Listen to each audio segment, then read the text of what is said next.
I have learned God and I've learned the ministry in a very difficult way, as there was no one who could teach me. You know, Moses, there was nobody, no one completely was teaching Moses. He didn't go to any university for his calling, but he was a powerful man of God.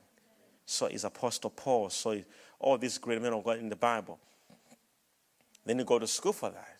Going to school is important because you learn. Now imagine you are sitting down and you're learning. But as for me, I had a big problem because there was no one who was understanding me. I was in churches where they didn't believe in the power of God. And I'm in church and I'm having a calling and I'm so young and I was just 10 years.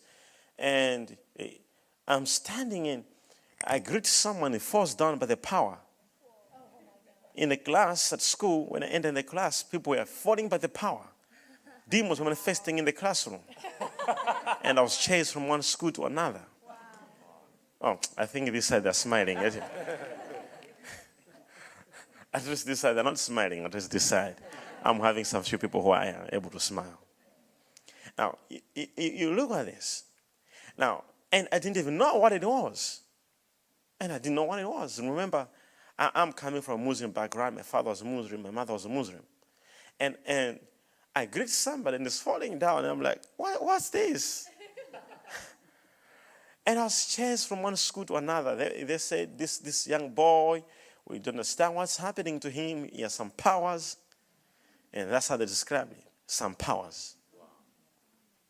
So I didn't know what it was. I was rejected in many churches because they don't believe in the power of the Holy Spirit. Wow. And one thing I want to tell you something is, when you are sitting here willingly, and that you're not forced to come in this room, I want you to have this in your mind, that I'm going to share with you something for a few minutes that's going to change your faith and change the level of your spiritual life.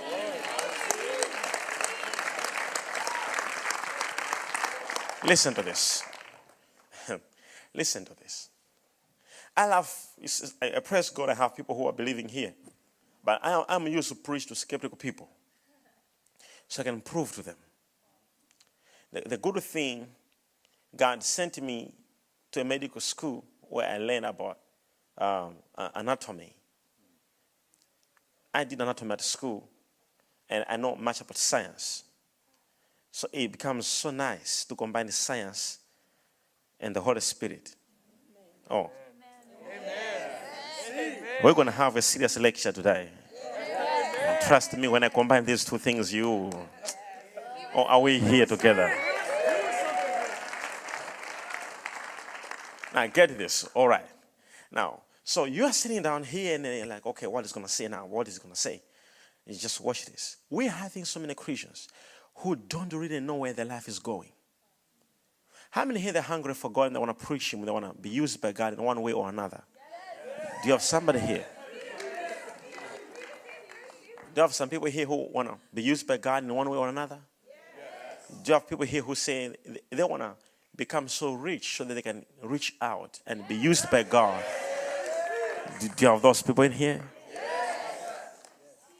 Do you know we're having a big problem whereby there are so many people sponsoring football, sponsoring boxing, sponsoring wrestling, but we are having no one completely who's sponsoring the gospel. You know what God spoke to me? He said He's going to raise up a new generation. This new generation, it'll be a great generation. If you can see in America, every year about 1,000 churches are closing. Churches are closing in America. Every year, over 1,000, and you are witnesses. You stay here. You know what's happening actually to churches nowadays in America. It's no longer like before. Churches are closing. People don't care about God anymore. And things are happening like that. And you are here. And why did God call you? And you are seeing all these things are happening. And why can't you say, God, use me? Use me in one way or another. Use me in one way or another. I want to tell you something which is most important. Okay? I will tell you something. It doesn't need a lot of people to do it. It needs one person. And that one person is you.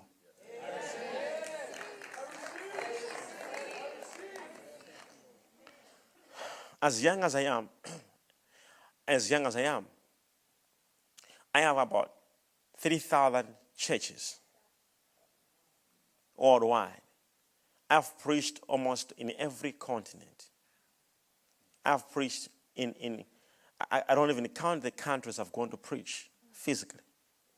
I've preached in India. I've witnessed Christ in Australia. I've witnessed him in many countries.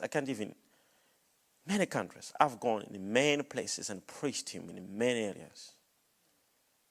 As I'm speaking to you now, I'm preaching. People that are watching me somewhere right now. They're watching me on TV. But I want to tell you something. It only needs one person. In South Africa, there was no any church with 10,000 members. There was completely no any church. With the 10,000 members, there wasn't any church. The biggest church had 9,000 members. And this church has been there over 50 years. And when I went in South Africa, God said to me, son, it will start with you. God said to start with you. And I've been in South Africa for 1 year, 11 months. But I'm saying we have about 80,000 members coming every Sunday for church. Are we together, somebody? Are we together? But that is not only way that I'm ministering of preaching the gospel to these people. But I'm also being used by God so much to touch the needy. Are you here, somebody? Are you here? I'm touching so many people who are struggling, going through problems financially. I'm talking about financially. Not as a church, but I as a person. And that's what I want you to speak about. I want to speak about you getting into a level where you can become spiritually strong and witness to people as well as financially strong.